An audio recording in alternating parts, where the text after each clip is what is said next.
Na-chop-chop o nakatay na raw ang ilang mga baril ng PNP staff na isinauli ng Moro Islamic Liberation Front o MILF sa gobyerno. Wala rin daw ang ilang mamahaling gamit tulad ng bulletproof vests at night vision goggles. Nakatagdag tuloy ito sa pagdududa ng ilang mambabatas kung tapat nga ba ang MILF sa peace process.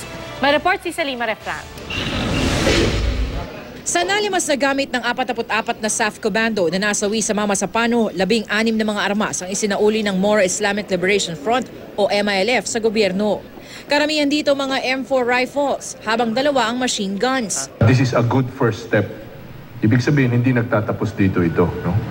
Ang kaso, chop-chop na raw ang ilang baril. Wala nang ibang accessories at ang isa nga, kalahati na lang ang binalik.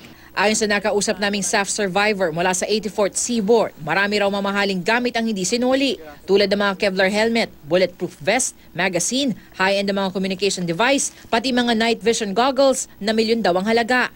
Sa pagtataya ng Philippine National Police o PNP, higit 27 milyong piso ang halaga ng mga nawawalang gamit, kabilang ang 63 baril. We will double check yung mga serial numbers, completeness of parts dito sa mga baril nito. Etc. Pagkulad ng isang yun, no? Bakit kalahati? Titingnan natin at dapat buo. Kasi buo na natin yun.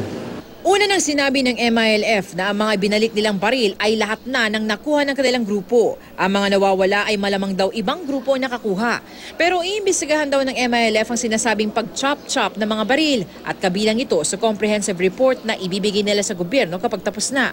Pero ayon sa Magdalo Party List, dito pa lang daw ay dapat questionin na ng pamahalaan kung tapat nga ba talaga ang MILF sa peace process. Government, and especially Congress right now, where the Bangsamoro Basic Law is up for deliberation, is contemplating on giving them autonomous government. How can you trust someone with big things if they cannot be trusted with the small things? Kalakaran daw sa mga armadong grupo ang pagkatay sa mga gamit ng kalaban. These parts are interchangeable. Yung mga kinatay doon na mga accessories, pwedeng ikabit doon sa mga hawak na baril ng MILF. Bukod sa mga baril, ang dapat daw isuko ng MILF ay ang mga kasapi nilang sangkot sa engkwentro at ang sino man sa kanilang grupong makakapagturo kung nasaan ang teroristang si Basit Osman. Mayroon daw kasing impormasyong nakarating sa Magdalo Party List na MILF nga ang kumakanlong kay Osman. I receive reports na nandun na rin po sa mga kampo nila.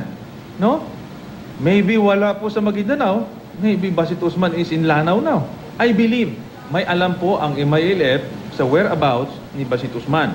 Kaya nga yun ang panawagan natin, kung talagang committed kayo sa usaping pangkapayapaan, isurrender niyo si Basit Osman. Hindi naman daw magiging malambot ang gobyerno sa MILF sa usaping ito at patuloy na hihingin sa kanila ang pagsuko sa batas ng mga hindi sumusunod sa kasunduan. Yan ay isang sukat ng pagtitiwala kung sila ay talagang tutulong sa atin. Masusukat natin yung kanilang sinseridad kung ito ay gagawin nila. Salima Refran, GMA News.